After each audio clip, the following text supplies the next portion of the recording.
No poder do Espírito. Sermão 3. O grande conflito entre o bem e o mal. The Bible Echo, 17 e 24 de fevereiro de 1896. Pregado em 23 de outubro de 1895. Venha o teu reino, seja feita a tua vontade, assim na terra como no céu. Mateus 6, 10. Se considerarmos o fato de que a cruz de Jesus Cristo não tem que ver unicamente com esta terra, talvez isso nos ajude a compreender mais claramente nossa própria relação para com Deus, bem como o significado do serviço a Deus, que, em suma, é o significado da verdadeira religião. Teremos uma visão muito limitada do plano da salvação se confinarmos sua abrangência apenas a este nosso mundo. Nessa súplica que lemos no texto de abertura, apresenta-se um contraste entre o céu e a terra, e o pedido é de que a vontade de Deus seja feita na terra, assim como é feita no céu. O fato de que a vontade de Deus reina ali suprema faz do céu o que ele é. E este mundo é o que é pelo fato de a vontade de Deus não ser feita aqui. O universo está interessado no plano da salvação. Vamos iniciar considerando 2 ou 3 textos que nos chamam a atenção para a ideia de que o céu foi e ainda é afetado pelo plano de Deus da salvação. O pecado afetou mais do que apenas esta terra. Portanto, não é apenas esta terra que depende do plano da salvação. Em sua epístola aos Efésios, Paulo declara: desvendando-nos o mistério da sua vontade, segundo o seu beneplácito que propusera em Cristo, de fazer convergir nele na dispensação da plenitude dos tempos todas as coisas, tanto as do céu como as da terra, porque aprouve a Deus que nele residisse toda a plenitude, e que, havendo feito a paz pelo sangue da sua cruz, por meio dele reconciliasse consigo mesmo todas as coisas, quer sobre a terra, quer nos céus. À primeira vista, pode parecer um tanto estranho existir algo no céu que necessite de reconciliação pelo sangue de sua cruz. Mas é isso mesmo que está escrito. O plano da salvação abrange mais do que apenas reconciliar os que estão na terra. Há algo a ser reconciliado com relação às coisas no céu. A rebelião no céu. No Apocalipse, João escreveu: e houve batalha no céu. Estamos acostumados a pensar que apenas esta terra tem permanecido num estado de rebelião. Esse verso, porém, diz que houve guerra no céu. Miguel e os seus anjos pelejaram contra o dragão. Também pelejaram o dragão e seus anjos, todavia não prevaleceram, nem mais se achou no céu o lugar deles. E foi expulso o grande dragão, a antiga serpente, que se chama Diabo e Satanás, o sedutor de todo o mundo. Sim, foi atirado para a terra e com ele os seus anjos. Então ouvi grande voz do céu proclamando: agora veio a salvação, o poder, o reino do nosso Deus e a autoridade do seu Cristo, pois foi expulso o acusador de nossos irmãos, o mesmo que os acusa de dia e de noite, diante do nosso Deus. Miguel e os seus anjos pelejaram. Miguel é Cristo. 3 versos bem fáceis nos revelam essa verdade. Contudo, o arcanjo Miguel, quando contendia com o diabo e disputava a respeito do corpo de Moisés, não se atreveu a proferir juízo infamatório contra ele. Pelo contrário, disse: o Senhor te repreenda. Aí vemos que Miguel é mencionado como o arcanjo. Em Tessalonicenses, Paulo afirma: porque o mesmo Senhor descerá do céu com alarido e com voz de arcanjo. O próprio Senhor descerá com a voz do arcanjo. Mas lemos em João 5, 25. Em verdade vos digo, que vem a hora e já chegou, em que os mortos ouvirão a voz do Filho de Deus e sairão. Miguel é o arcanjo. O Senhor descerá com a voz do arcanjo, e é a voz do Senhor que chama os mortos de suas tumbas. E foi expulso o grande dragão, a antiga serpente. O termo aqui não é usado no sentido em que usamos a expressão aquela velha víbora, mas trata-se da antiga serpente, a mesma que causou perturbação no Éden. Houve guerra no céu e a antiga serpente, a que causou perturbação no Éden e hoje ainda perturba por aqui, suscitou a rebelião, liderou suas hostes na peleja e foi lançada para a terra. O que causou desordem no céu. Existe algum modo de descobrirmos o que causou desordem no céu? Acho que facilmente podemos descobri-lo lendo a experiência de Cristo com Satanás quando esteve na terra.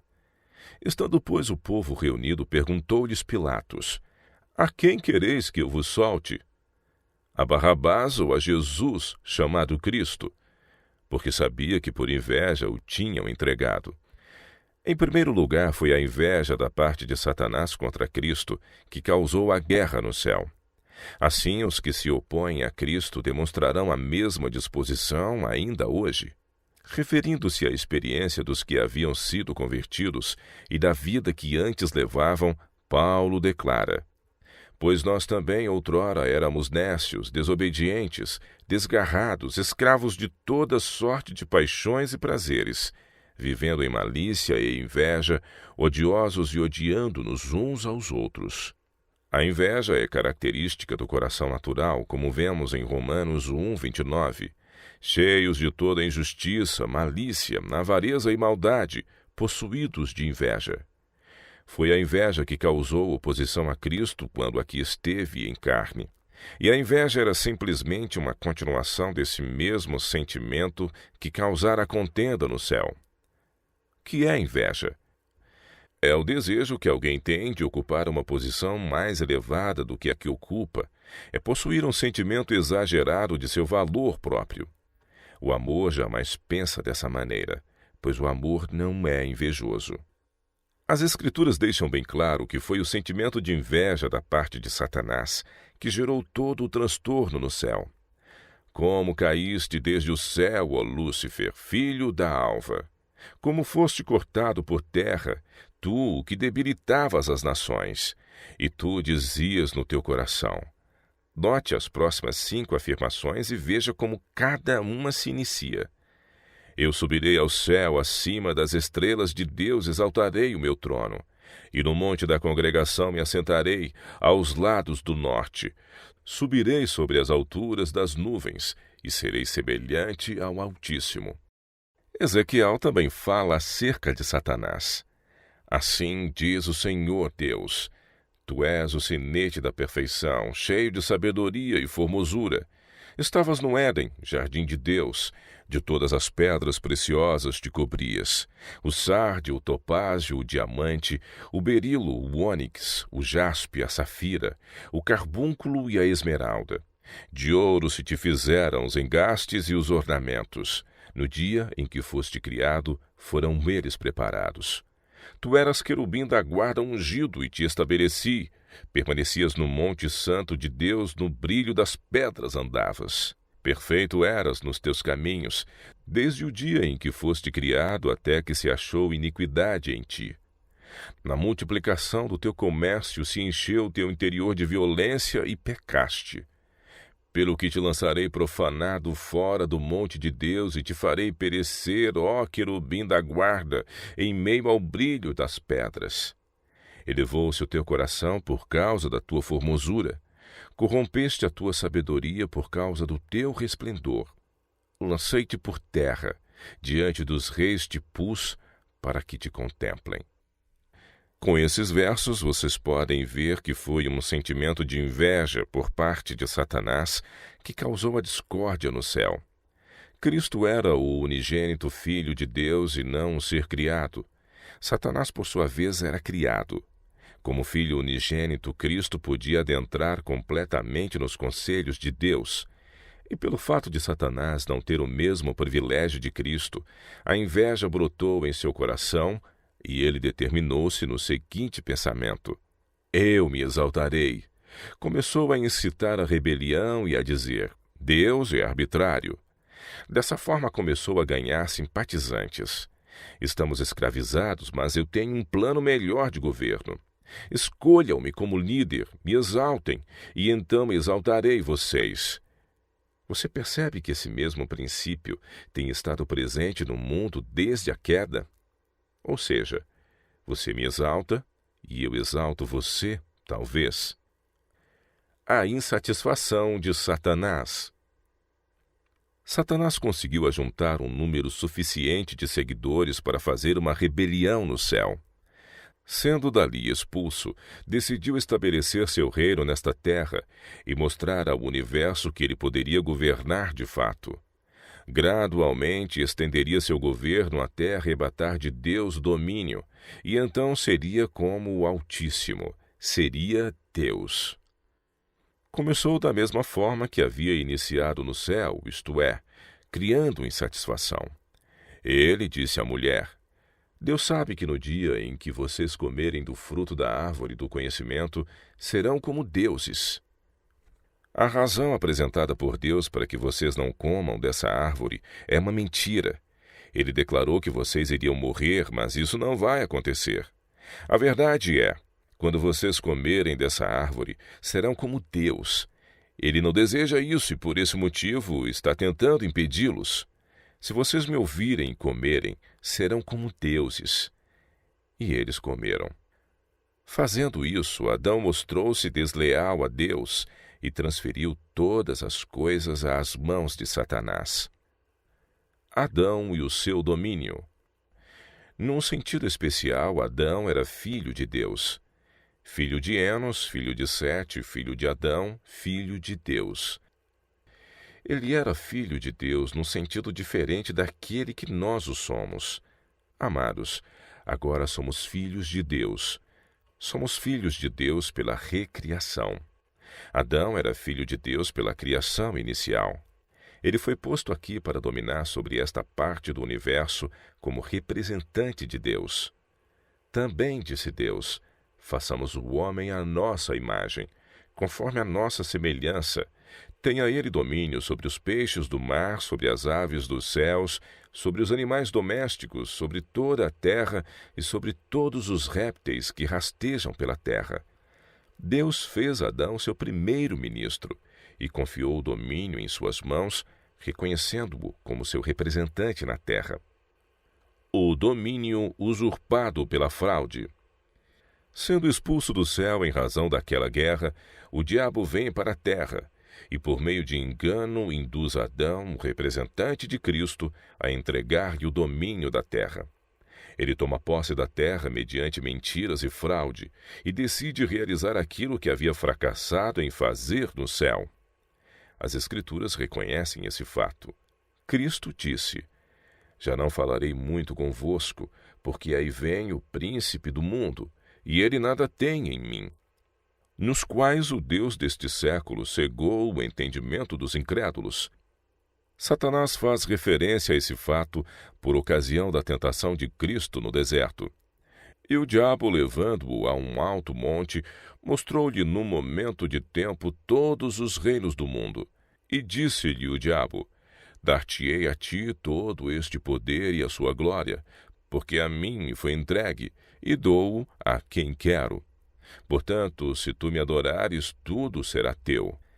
Ele tomou posse deste mundo, estabeleceu seu reino e hoje diz: eu sou o rei. De que lado estamos? E a quem pertencemos? E com quem estamos simpatizando neste governo terrestre? Desse ponto de vista, a religião se resolve nesta questão: serei leal a Deus neste grande conflito que teve início no céu e agora se transfere para a terra, ou servirei a Satanás? De quem seremos súditos neste grande conflito?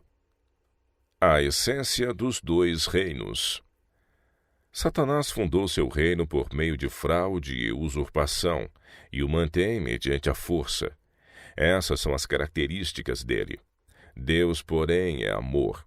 Seu reino é fundado sobre o amor e o único poder que ele usa em seu reino é o poder do amor.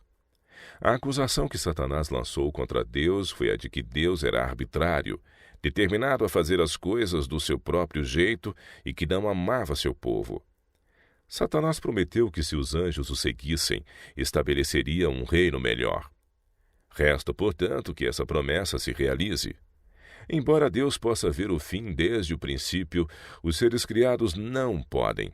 Portanto, se ele houvesse esmagado a rebelião à força, se por mera força bruta houvesse suprimido, restaria ainda na mente dos seres criados uma interrogação sobre a justiça de Deus. Então, Deus permite que Satanás desenvolva seu plano para que todo o universo veja o contraste entre o plano de Satanás e o plano de Deus. Este mundo é o palco. Um drama está sendo representado neste mundo, o qual atrai a atenção do universo. Somos chamados a ser atores nesse drama. A questão a ser resolvida é: que plano de governo é o melhor? De Satanás ou de Deus? A quem os seres criados por Deus prestarão sua lealdade? Quando Deus envia seus servos, qual é a sua obra? Vejamos.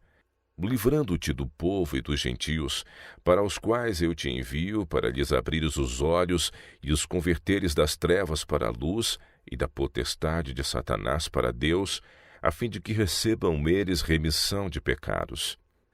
A questão é de lealdade a Deus. Pode ser que isso ajude você a compreender o significado de certas coisas que possivelmente lhe tenham parecido questionáveis. O caso de Jó.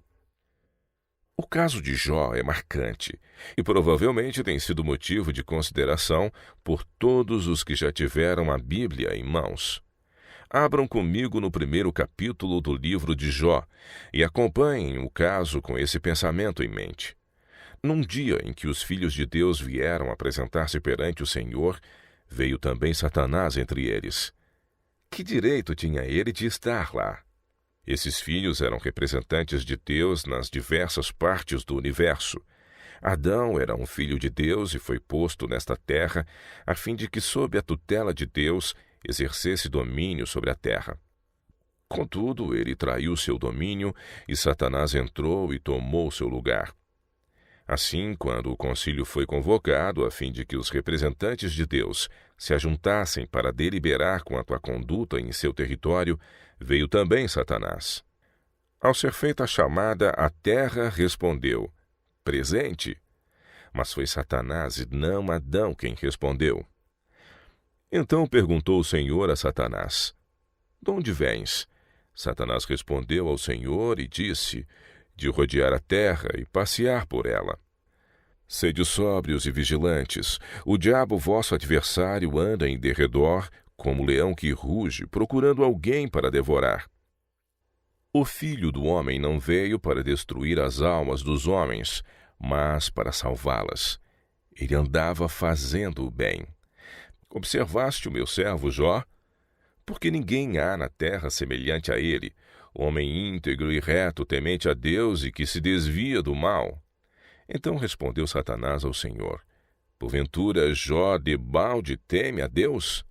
Acaso não o cercaste com sebe, a ele e a sua casa e a tudo quanto tem? A obra de suas mãos abençoaste, e os seus bens se multiplicaram na terra. Estende, porém, a mão, e toca-lhe em tudo quanto tem, e verás se não blasfema de ti na tua face. Essas são as próprias características de Satanás. Você percebe? Deus diz a Satanás: meu servo Jó, apesar de estar em teu território, permanece leal a mim. Oh, sim, diz Satanás, mas isso não prova nada. Qualquer pessoa agiria assim pela estima que tu demonstras para com ele. Não é o amor que faz com que Jó permaneça unido a ti. Ele te está servindo pela recompensa que terá. Qualquer um faria isso. Deu para perceber o motivo pelo qual Satanás se queixa. Você o cercou de um muro, e isso não é justo. Ele está no seu domínio. Tenho a impressão de que qualquer pessoa seria leal a ti em circunstâncias assim. E isso foi dito num concílio onde se encontravam os representantes de todo o universo. Ali fez ele a mesma acusação que havia feito no céu.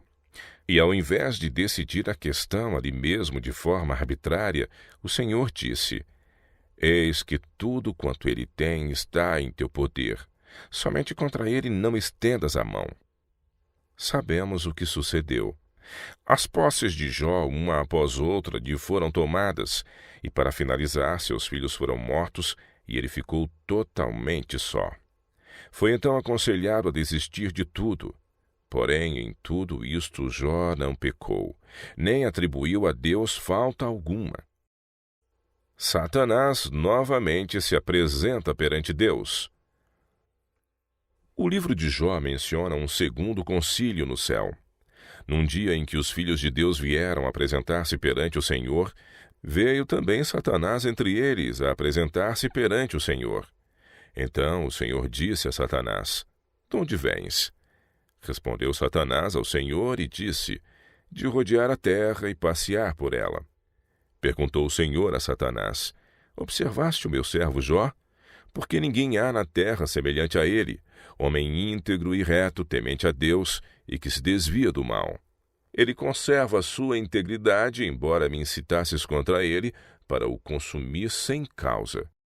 Seria de imaginar que o relatório de Deus daria por encerrado o conflito, mas você nunca vai conseguir resolver nada com Satanás, mesmo usando o argumento certo. Então Satanás respondeu ao Senhor: Pele por pele, tudo quanto o homem tem, dará pela sua vida. Estende, porém, a mão, toca-lhe nos ossos e na carne, e verás se não blasfema de ti na tua face. Disse o Senhor a Satanás: Eis que ele está em teu poder, mas poupa-lhe a vida. A integridade de Jó. Você se lembra da experiência de Jó depois disso, de como sua esposa o incitou a amaldiçoar a Deus e a morrer. Mas nem assim ele cedeu. Ainda que ele me mate, disse ele, eu nele confiarei.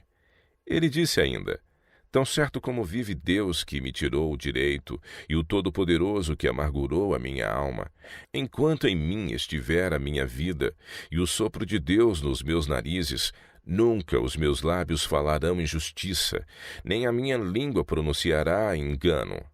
Longe de mim que eu vos dê razão. Até que eu expire, nunca afastarei de mim a minha integridade. A lição. O que isso significou? Aqui ocorreu uma demonstração não apenas aos poucos que possam saber do caso de Jó, ou a quem quer que tenha lido mesmo que de passagem acerca de sua vida, mas perante todo o universo, de que o poder do amor de Deus foi suficiente para sustentar um homem em sua integridade.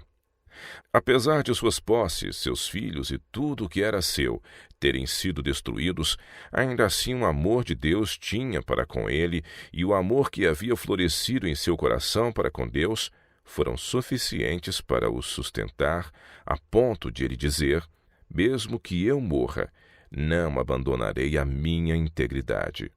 Jó estava mostrando perante todo o universo quanto poder havia no amor de Deus.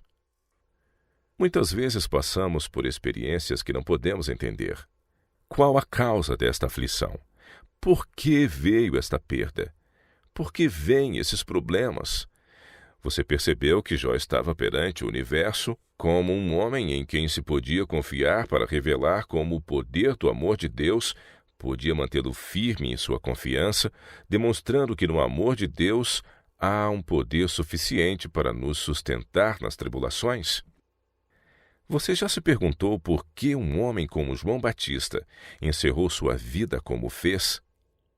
Um grande profeta, contudo, encerrou sua vida preso numa masmorra.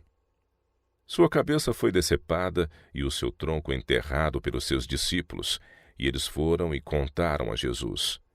Que significava aquilo para Jesus? Tanto para ele quanto para todo o universo expectante, significou o seguinte: houve alguém que foi fiel até a morte. Se fiel até a morte, dar-te-ei a coroa da vida. As páginas da história estão repletas de exemplos como esse. Os mártires de todas as eras têm testificado do poder do amor de Deus. E lembrem-se de que mártires podem ser encontrados em lares bem humildes. Nem sempre os feitos mais heróicos são realizados nos palácios mais nobres. Deus e seu universo olham e observam essas testemunhas de seu amor, veem que elas não se desviam de sua integridade pelos sofismas e maquinações de Satanás, mas são fiéis até a morte. O dom de Cristo desmente as acusações de Satanás. Na própria experiência de Cristo sobre esta terra, temos um exemplo de como funciona o plano do governo de Deus. A acusação que Satanás trouxera ao princípio era quanto a Deus ser arbitrário, determinado a estabelecer seu próprio caminho e de não amar ninguém. Contudo, quando Satanás levou o homem a se desviar do caminho da verdade, mantendo-o cativo, mesmo assim Deus amou ao mundo de tal maneira que deu seu Filho unigênito, para que todo o que nele crê não pereça, mas tenha a vida eterna. Pela entrega de seu Filho, Deus provou que havia amor em seu governo e que desejava que sua vontade fosse cumprida por amor.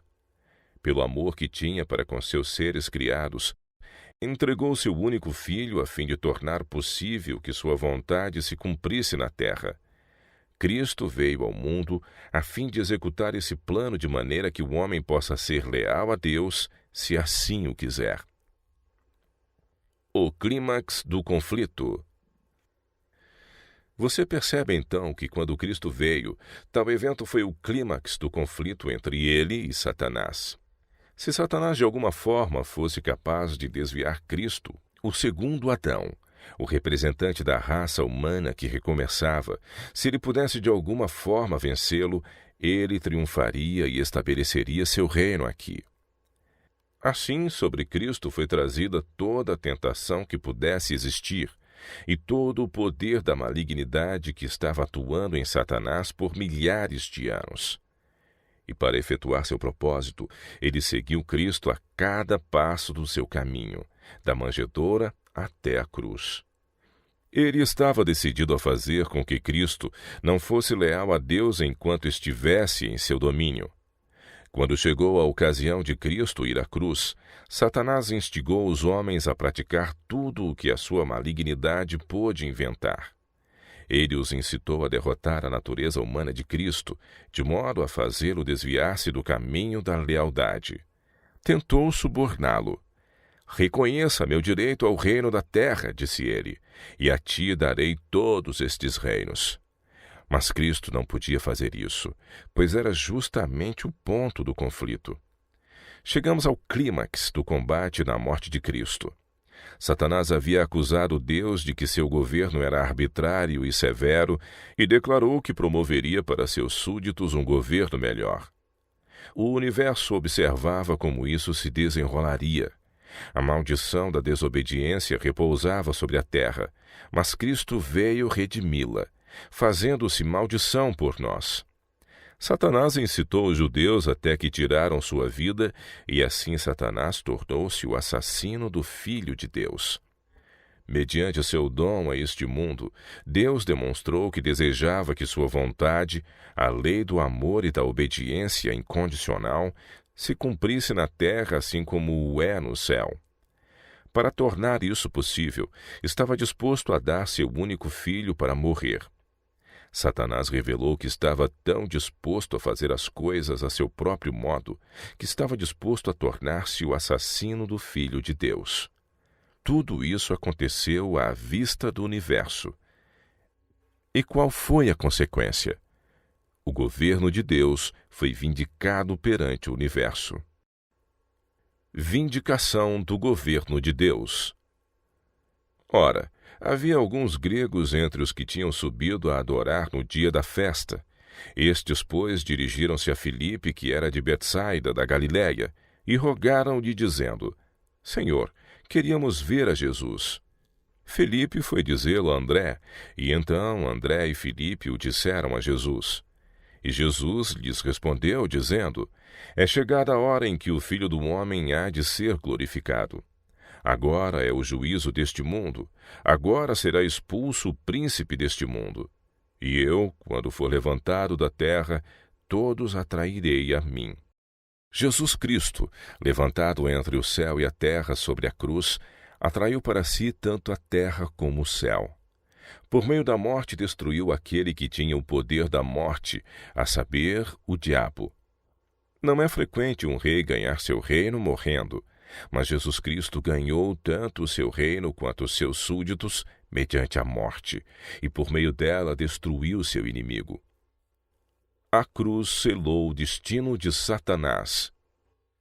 Agora será expulso o príncipe deste mundo, e eu, quando for levantado da terra, todos atrairei a mim. Quando ele foi levantado na cruz e disse, está consumado, entregando o Espírito, esse grito foi ouvido por todo o céu e por todo o universo. Assim, onde quer que ainda houvesse pensamentos de rebelião e persistente simpatia por Satanás, aquela cena sobre a cruz revelou que o governo de Satanás significava que nada poderia interpor-se em seu caminho, e que para realizar seu propósito ele estava disposto até mesmo a matar o Filho de Deus. Assim, eles foram atraídos a Deus por seu grande amor. Foi então selado o destino de Satanás. Ele foi expulso e foi demonstrado que Deus é amor, e que ele estava governando pelo poder do amor. Conclusão. Você acha que se Satanás não hesitou em tirar a vida do Filho de Deus, hesitaria em tirar a sua? Você acha que o plano de governo dele melhorou? Consegue perceber que tudo é uma questão de lealdade a Deus ou a Satanás? Percebe que devemos nos colocar ou sob a liderança de Satanás e lutar contra Cristo, ou sob a liderança de Cristo e lutar contra Satanás? De que lado você está? Que lado está escolhendo agora mesmo? Somos feitos espetáculo ao mundo, aos anjos e aos homens. No livro de quem está inscrito o seu nome? Está você alistado como combatente sob a bandeira ensanguentada do Cordeiro, como um leal súdito de Deus, ou como combatente sob a bandeira negra de Satanás, lutando contra o governo de Deus? Essa questão dos dois reinos continuará até que Cristo volte pela segunda vez para receber seu reino. Estamos muito próximos desse momento. Tudo o que deve ser feito é ler as Escrituras e observar os sinais dos tempos para saber que está próximo. Pouco argumento é necessário para mostrar a alguém que lê as Escrituras e observa os sinais dos tempos que o dia do Senhor está próximo e se apressa grandemente. O conflito está em seu ápice. Um tremendo poder está sendo exercido a fim de prender os súditos ao reino de Satanás. Ele está usando todo artifício para manter o povo preso nas garras do pecado, a fim de desviar-lhes a mente de perceberem a proximidade da vinda de Cristo, mantendo-os ocupados em busca de prazeres e interesses egoístas. Mas Cristo está trabalhando ativamente na terra, selecionando os que lhe serão leais. E o que significa ser leal a Ele? Significa obedecer às leis de seu reino. Obediência à lei de Deus é lealdade a Deus. Cristo proclamou as condições pelas quais podemos nos tornar súditos de seu reino. Enviou seus servos pelo mundo todo, dizendo: Ide, portanto, fazei discípulos em todas as nações, batizando-os em nome do Pai, do Filho e do Espírito Santo, ensinando-os a guardar todas as coisas que vos tenho ordenado. Hoje, esses servos estão pregando que a vinda do seu reino está próxima e estão reunindo aqueles que serão leais a Deus. Ser leal a Deus hoje tem um preço. Custou algo para Jó. Mas há um poder no amor de Jesus Cristo que nos sustenta.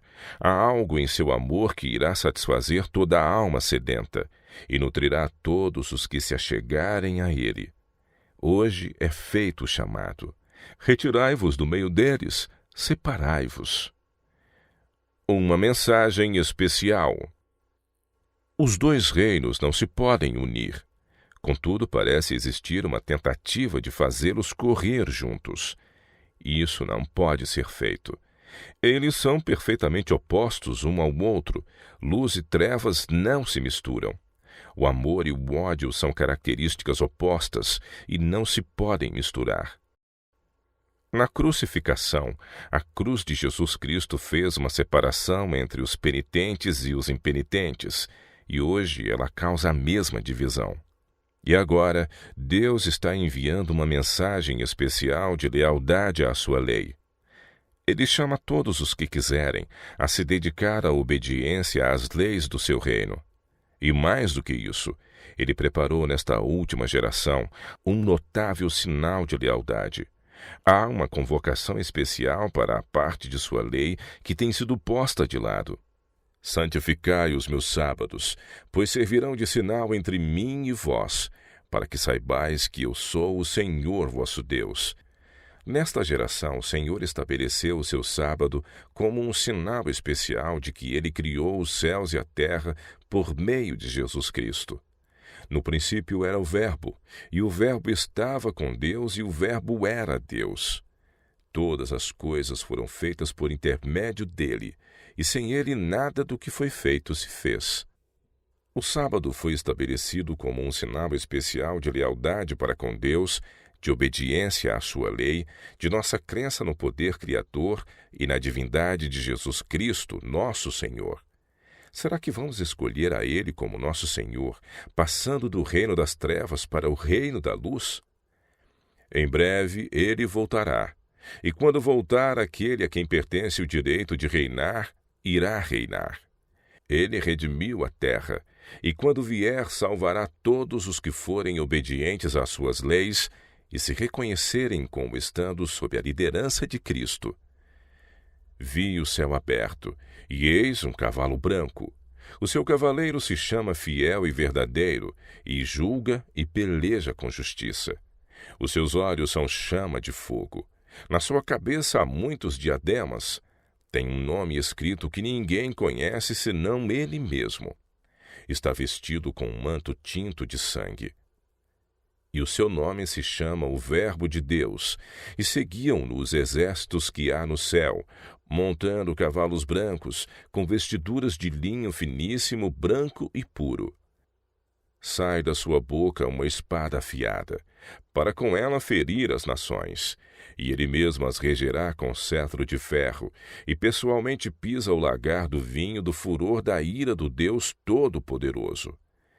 Tem no seu manto e na sua coxa um nome inscrito: Rei dos Reis e Senhor dos Senhores. É ele nosso Rei e Senhor?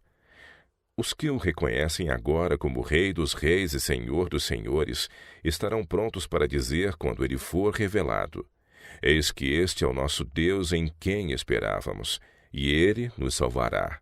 Este é o Senhor, a quem aguardávamos. Na sua salvação exultaremos e nos alegraremos.